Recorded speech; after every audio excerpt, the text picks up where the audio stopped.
Yes, it pays to have a quality installer to carry out your installation in your home. It's all well and good to use great quality product, but if you have a great quality product installed very poorly, then you'll end up with a poor result. You could have really crappy product installed by a great quality installer, you'll have a poor result.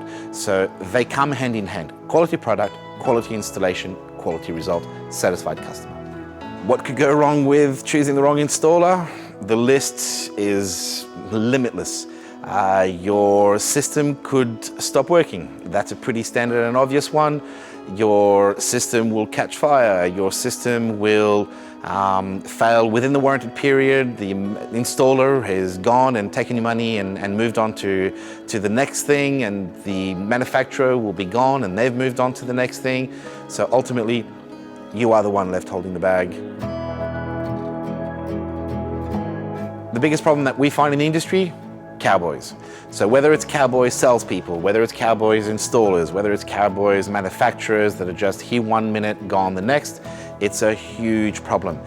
There's a lot of systems that have been installed over the years that have been left orphaned. And what we mean by orphaned is the manufacturer's gone, up and left, they were making poor product, they didn't stand behind their product, and it's a lot easier to just walk away than it is to try to warrant any of their problems and actually getting it rectified and deal with it. Same as installers, a lot of poor quality installations were carried out. So they're just moving on, or they'll just reset themselves up as another name and then just start it all over again. And then 2 years later, start it up as another name. And there's no real consequences of doing that. So dealing with somebody that's been around for a long time, that has got a proven record, that has got pride in place with the quality that they do, that does work and live locally and deliver their services locally. You've got better chances of having a quality outcome from that than just going for the cheapest, let's just get the nastiest thing going on in there. No one's ever going to win by doing that.